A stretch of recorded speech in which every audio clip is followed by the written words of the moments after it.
With the modern man's insatiable demand for content, we have all been unwillingly thrust into an age of adaptation like no other. Instead of coming up with something entirely novel, to save time, we pluck something out of the ether that already exists and simply extend it, meaning sequels, prequels, midquels, spin-offs, requels, spiritual successors, live actionifications. Or we adapt it into a completely different format. Movies, books, plays, video games, Lego sets, Lego video game sets. You get the picture. Now, sometimes you can capture lightning in a bottle, but most of the time, the farther you derive from the original source material, the weirder and usually worse it gets. So I pose a question to you, audience. Let's hazard a guess of something that started off as a fictional novel, was adapted in the 80s into a rock-ish style musical that further inspired a sequel to the original novel, and that further inspired a yet another stage rock musical.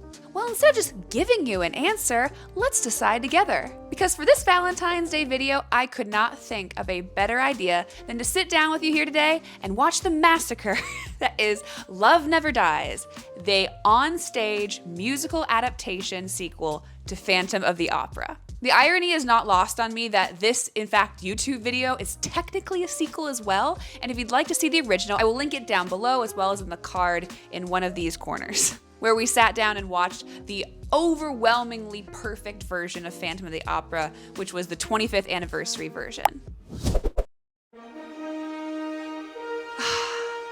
Just like old times, man. Just like the Phantom video, except that was, there was a sense of joy and anticipation and admiration for that piece of artwork. Flip that on its head, and that's how I'm feeling right about now. As per tradition, we will be having a cry counter for this video as well. I'm not sure if I ever will, but who knows? I'm a sappy bitch. Luckily, as an adult, there is always a cheat code to making things slightly better.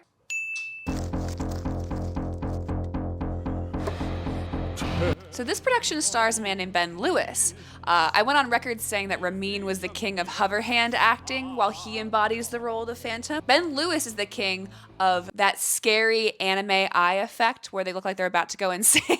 My broken soul can't be alive,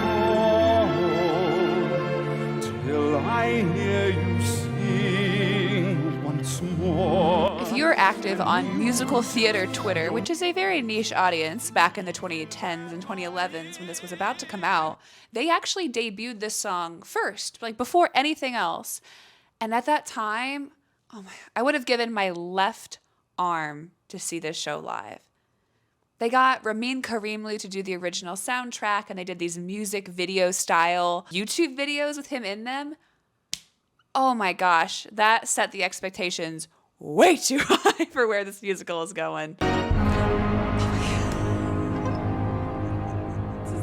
Okay, this is strike one, the setting. We go from Paris, France, at the turn of the century, this smoky, elegant, beautiful setting, to Coney Island. Let me repeat, Coney Island, New York. Like, I guess it can kind of go with a theme of like freaks and like making monsters out of people, but come on, there's nothing sexy about Coney Island. Welcome one and welcome to the monsters. It's just not serving Phantom. Like, compare this scene to Hannibal Rising, the opening number of Phantom. Like, I get what they're going for. I get the illusion of, like, we'll open the show in a similar fashion with, like, the performing arts piece and show behind the scenes. But if anything, this just looks like a bad parody of Beetlejuice. It's serving American Horror Story, and I hate it. I'm sorry. I'm already mad. I'm already fuming. We're like 10 minutes in max. Mr. Y welcomes you to Phantasma! Phantasma? Phantasma? Come on, dude. Make it challenging. You're the musical genius and your best you could come up with was Phantasma. And here's strike number 2. Remember how I said that my least favorite character in the entire show is Meg Sheary? Guess who's the star of Love Never Dies? And I'll spoil this early. Carlotta's not even in it. What happens to Carlotta? It's been, 13 years? I want to know what happened to her. Are you ready? Are you willing? Are you braver than the brave? There's an also simple way of finding out. God, I hate this too. It's this type of singing that's meant to sound cheap. Like, that's the intent. They're not supposed to sound good. They're supposed to sound cheap. But it's not pleasurable to listen to either. Again, I'll hand it to Phantom. Don Juan's scene was really short. It was meant to exacerbate, like, oh man, this is not like for most musical listeners. Like, this is harsh. This is his genius, his untamable genius. But this is an entire, 3-minute music number that sounds bad. Every time I see this too, I think of what they could have done, right? Obviously, they wanted to go with something that's a bit more, like, lowbrow and maybe accessible. Why couldn't they have done something like Cabaret, right? It's not that far off time period wise. It's a little bit grungier and grittier, but isn't so, you know what I mean? Hurry, when the mob surrounded him, who was there? We were there. So far we've established the opening conflict. The conflict is now that Meg and Madame Giry work at a carnival that the Phantom runs in New York. Whatever. Last we left her, she was leading the mob to kill him, right? That's her whole role, was being fearful, resentful, and hateful of this entity that was the Phantom. They never accurately explain how she is turned into his biggest PH fangirl, and that's the worst part. That's like, it's so maddening why they would just yada yada through that. She chose road, chose to make a new start, chose beauty and youth over genius and art. I'm sorry. I'm about to say something extremely controversial in the Phantom community. She is saying that Christine shoved away everything the Phantom offered her, right? Aside from love, what did he offer her? I'll wait. I love Phantom of the Opera. I root for Eric every time. But honest to Pete, she made the right choice. What is she supposed to do, lady? What is she supposed to do? Live in the sewer land her whole life with the sewer horse? Have a boyfriend/husband that refuses to leave sewer land other than to kill and eavesdrop in shadow? Or go with the lukewarm pretty boy with a good fat wallet. So I'm so mad that they yada yada through Meg and Madame Giry switching sides, choosing to move across the entire world to enable him to create this carny empire in New York, and also be extremely resentful and protective of Christine's actions. I will never understand that motivation at all. My wife is an artist. Oh yeah, and her art is paying off your gambling debts, what they're saying in France. Is it true you left your entire fortune on a roulette table in Monte Carlo? So this is the only, I said that a lot last time too. This is the only praise I will give this show. This is the logical progression of a morally gray Raoul. I will hand it to them. Some people were heartbroken to see that they were in kind of a broken marriage now and that he had squandered all of his money. He acts that type of way in most productions. You gonna ride the new subway? Are you gonna go to the baseball? I want to go to Coney Island and learn how to swim. That, ladies and gents, is what we call a Chekhov's gun. Look right over there, across the square. This is just loony. Even for Coney Island, this looks like something out of a Tim Burton movie. Mysteries and melodies play inside my mind. This play also has the inability at all to bury the lead.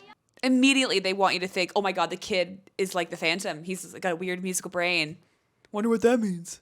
Father dear, come over here and look at what they gave to me. I forgot. I blocked out all of these horrific wind-up boxes.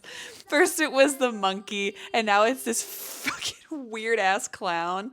What is his penchant for these wind-up music boxes? Look with your heart and not with your eyes. The heart can't be fooled. I will always be surprised by how many talented child singers there are. Doesn't matter if they need a 6-year-old, a 12-year-old, they might be like a C+ actor, but they will open their mouth to sing, and it's like angels escape. Think of that. There are whole musicals that are completely dependent on child casts. You've got Oliver, you've got Peter Pan.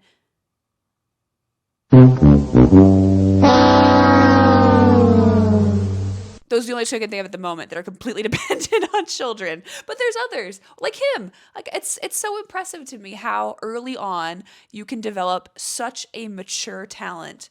It's really impressive.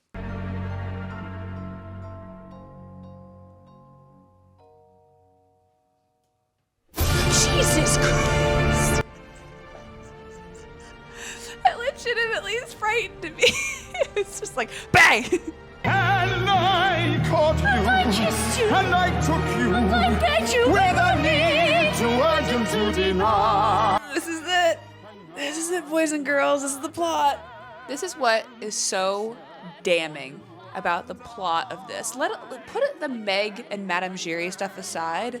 This completely tarnishes the entire point of Phantom of the Opera. The point of Phantom of the Opera is that a man who has had no love his entire life learns that one of the best acts you can do at times is to let that love go. It's the most selfless thing he's done in his entire life, and it's the cost of a woman that is the first person to ever show him any humanity. It's a tragedy. That's the point. It's supposed to be a heartfelt tragedy. But what this does and says, yeah, he like did it, but then he got what he wanted kind of anyway. Like she came back. Like it's so frustrating. The plot is powerful because he doesn't get what he wants, right? That's what makes it so meaningful. There are so many things in life where you don't get what you want, but you know it's the right thing to do. That's the point. It ruins his entire character arc now that he's hounding and scheming to like get her back. If it had just been a blunt letter, I think I wouldn't have that much of a problem with it. But he tries to trick her all over again. Also, how the hell did she even find him? Okay, the whole French police department was out there looking for him. They took his hideout. They took all of his allies. How did a lone, famous opera singer find this man?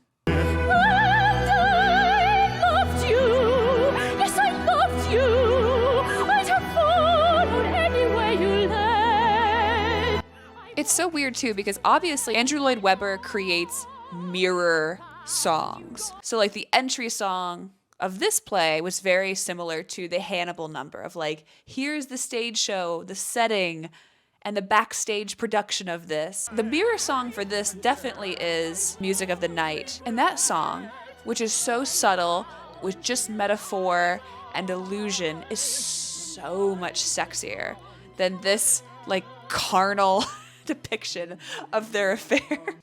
Did you know at one point, while writing this musical, Andrew Lloyd Webber's cat deleted the entire soundtrack? He walked on some sort of equipment and deleted the entire thing. We were this close from being free. I will say one of my favorite parts about doing the last video was all the fun facts that people wrote in the comments. If you know any fun or weird facts about Love Never Dies, please put them in the comments too. That was like literally the best part about creating that video, was how much I learned as a byproduct. And now we have no choice. So here's the start of his like crazy anime eyes. You'll know what I mean when he's doing it right now. When he like tilts his head back and looks down, he's got that harsh brow. It's perfect. Once upon another time. Wait. Look at that lip. What happened? Where is my big ol' lip? I talked ad nauseum how much I like the big ol' lip. Does he take his mask off in this show? I think he does. Why does that makeup look so bad? That's like Phantom movie level bad. Usually, I'd never even noticed that before. I've got the haterade flowing through my body at the moment. It's making it easier for me to pick out stuff I don't like. Or your progeny, that perfect specimen may disappear on Coney Island. I forgot the reason she says yes is because he threatens the life of her kid. Who are you? I am your angel of music. I am dying, Christine, suffocating here in the dark. Jesus. Give me breath. Give me life. Sing for me. It's really like they took the ending of the musical and went, why does the compelling reason have to be another threat, right? Hasn't this poor woman gone through enough? Why do we have to be thrust back into this dynamic once more? Like, let's workshop this. In the comments below, think of a reason that would reunite the Phantom and Christine not in Coney Island and not under some sort of threatening situation. It brought me here to see the sights and to see. The rage blinking of like, sing? Sing? Where? It isn't fair. We need to think. I need some air. I need a drink, my borrowed friend. This is one of the few musical numbers I absolutely love. It captures perfectly that attitude of like, we are in public with semi-acquaintance strangers, so we need to be cordial, but something bad is happening behind the scenes. It's like the double date episode of The Office. This song is perfect for that episode. Or like awkward high school / college reunion moments, you know? Where you're like, oh my God, the last time I saw this person, it was not pretty. And they run into you and you're like, hi! What? Like I said, C+ acting, but A singing. What's this? Just a song in my head. My little brainworms want to play a ditty. This music. Music that comes uncontrolled. He plays like me. No, I can't get emotional over this stupid play. I am rationing myself to 1 cry counter strike. We'll see if I can stay there. I want to know what you think. I love this song. I don't care. I don't care if it's stupid. I love this song. This is Andrew Lloyd in his element, where he's like, I get to use my sexy instruments. Period piece who. We're putting some rock music in this. Have you ever yearned to go past the world you think you know? Been enthralled to the call of the beauty underneath? Ben really eats this song. He does a great job. So strange yet beautiful. Oh my God. And then we're back to Weirdsville with the like little infantadas from American Horror Story. Did he consult Ryan Murphy for this? Like, what is going on? Things you thirst for nonetheless. Speaking of thirst. Okay, so be mindful. He's seeing all of these like freaks, right? Giant fingernails, people with deformities, things like that. He's priming him for a mask reveal. And the kid's not reacting at all. He's like, oh, look at these tattoos. Oh, look at this guy with no hands. Oh, how cool. Let's see his reaction to the unmasking. You'll embrace it. Yes. Let me show you the beauty underneath. I love that little tease. Like, oh, it's coming right now. No, it's not. Let me show you the beauty underneath. That reaction will never not be funny to me. You literally jump scared a 10-year-old kid. Do you expect him to react another way? When he could approach the freaks on their own, he was fine. Maybe it's not the content, but the delivery that is the problem. Wait, we didn't get to see the Phantom. I'm trying to remember if they unmask him in this show. You can't have the Phantom and not unmask him for the audience. Like, obviously, he's seen without the wig. Do we really not get to see the Phantom's face in this show? That's such a weird decision.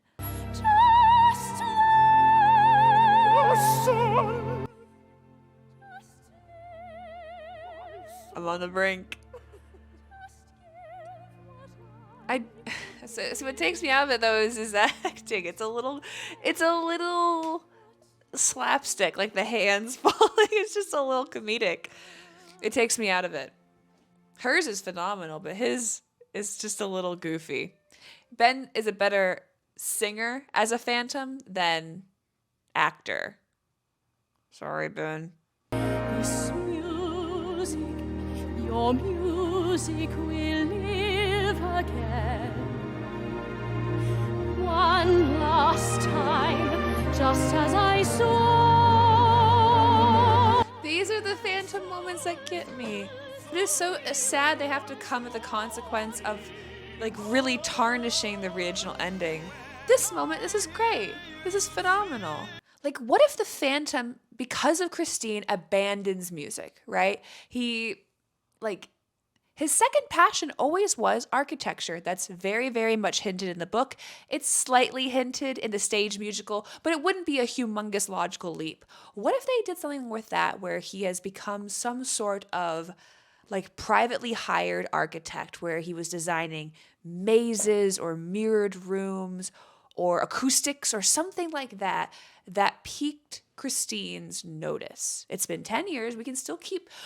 I will concede and say, let's keep the affair. Maybe she did have a regret.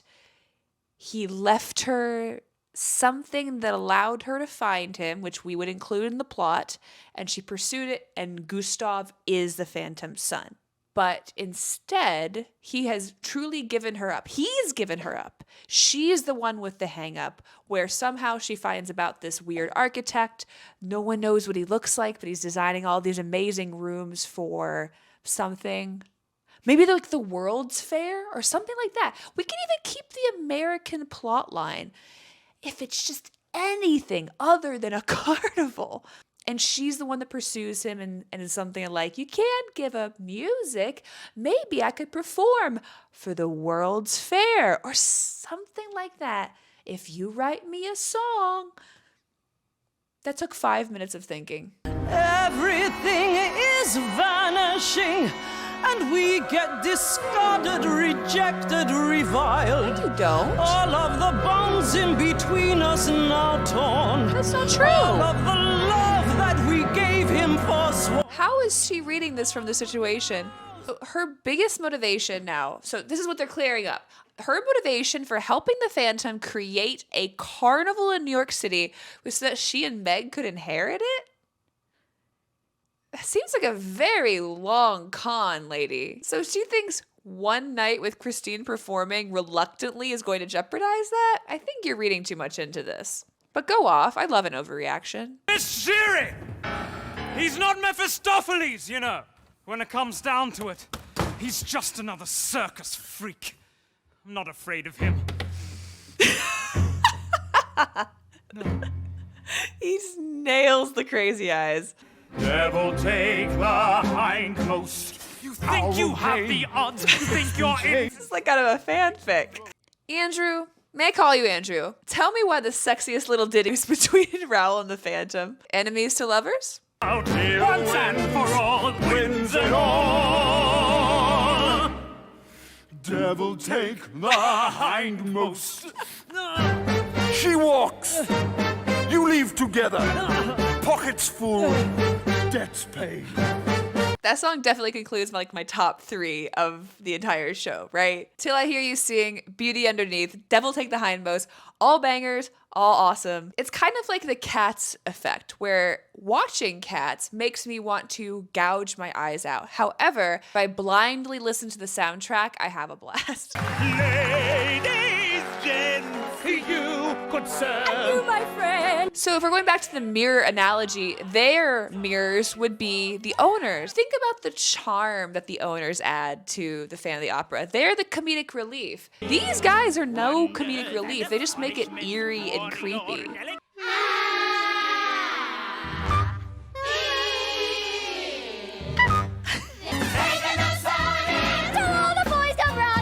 So this is kind of like a burlesque type of number. It would work well with the cabaret style plot I devised on my head. Oh. I forgot she got nude. Leave this place behind.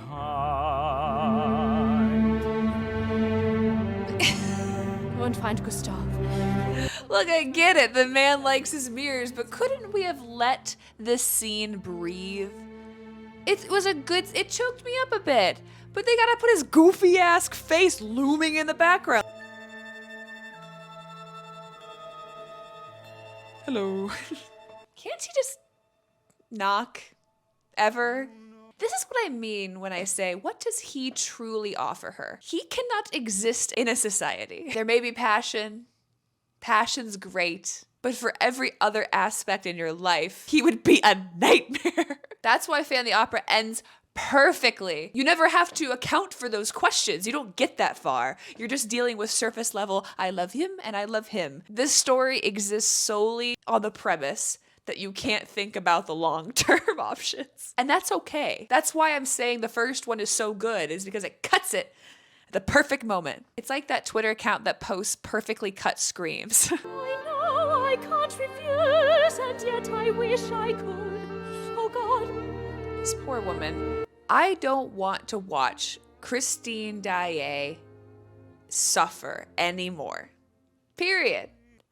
I don't want to watch her suffer anymore. She has been subjugated to so much suffering over the course of 2 3-hour musicals that I've had my fill. I would love for her to have some degree of agency over her happiness, and it drives me loco crazy that we have not come to that point yet. That's why I like the version of this play where she pursues him. It's her agency, her choice, her consequences, right? The consequences of these actions then are hers. It's so weird that she is always on the receiving end of other people's poor decision making. Let her make some bad choices on her own. That's why I'm willing to keep in the cheating, right? That's a consequence that her son may or may not be Raoul's. That's fine. But for her to always be the tug of war item, it's done. Try something new. One last chance to get what's mine. His eyes, man. I'll never get over it. My boy needs some Visine. Who knows when love begins? So again, we are at another mirror song. The plot hinges on a decision made during a final performance. In Phantom, that's past the point of no return. In this, it's obviously Love Never Dies. The biggest difference between the two, and it's a bad difference, is that the decision that drives the plot occurs at the end of Past the Point of No Return, where she decides, do I unmask him? Do I try to get away? How do we catch him, right? Versus this, the second she opens her mouth, we know her decision. That's what happens. And so it's hard to focus on the musical number, which is beautiful because you know, oh my gosh, she's leaving Raoul. Raoul's going to run away. What's going to happen next? There's no reason to wait to the end. In college, I took a class about the history of American musical theater as one of my electives. And one of the biggest transitional points when they moved from revue-style musicals, which were basically just lots of musical numbers back to back to back, to what a modern-day musical is, one of the starkest differences is that songs became a medium to propel the story, right? Songs were not simply there for entertainment, they were there to enhance the storytelling. Whereas this grinds it to a screeching halt. It's a weird decision. Like the bet could have been something as simple as don't finish the song. Like if you leave the song unfinished, convince her not to finish the song or convince her to, I don't know. But the second that they chose it as, does she sing or not? The second she starts singing as an audience member, I think, oh my God, Raoul's going to leave her. I want to know what happens there. I don't care about this beautiful musical number. I want to know what happens with the plot. Alive once again.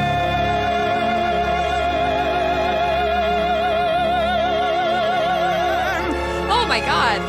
I forgot about that too. It's a personal preference for me. I really struggle when an amorous relationship I'm supposed to root for is predicated on cheating.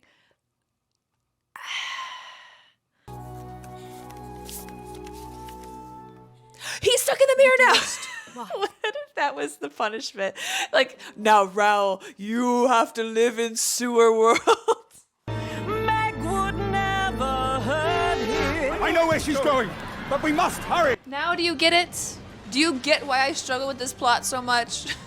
It would make more sense if she took Gustav knowing it was the Phantom son because she hated the Phantom, not because she was so jealous of Christine. They make you pay for every little crumb. I gave what they would take. I gave it for your sake. Is she talking about prostitution? Now look at me. Did I block all this out? I might have. We can't all be like Christine. Well, Christine! Christine! Oh, it's Christine!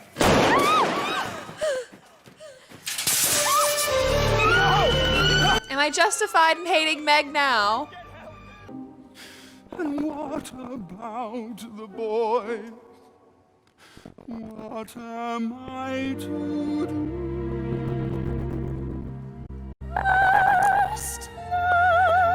I get the message. But his question was like, what do I do about the kid? And her answer is, just love him. You're saying this to a man that skulks around in the underground portions of a carnival. I think it goes beyond just loving him, the changes he needs to make to his lifestyle. I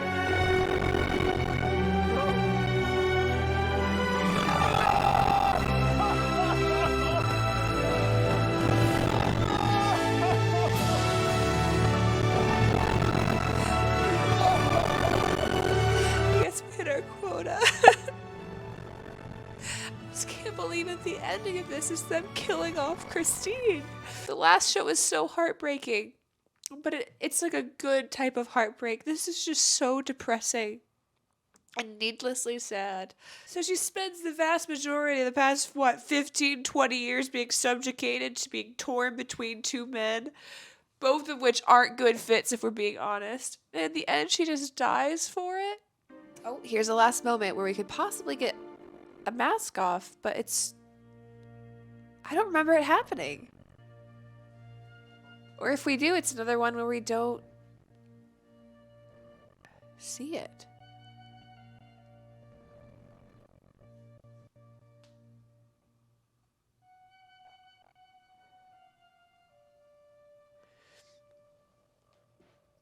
And so concludes the absolute tragedy in a bad way that is Love Never Dies. And that, ladies and gents, concludes my second ever musical commentary track. If you had a fun time watching my commentary track, go ahead and click subscribe. I'm putting out one every quarter at least, specifically for recorded live versions of musicals. That is my niche. Thank you so much for joining me here. Have a wonderful Valentine's Day. I bet it's better than Christine's. And I'll see y'all next time. Cheers.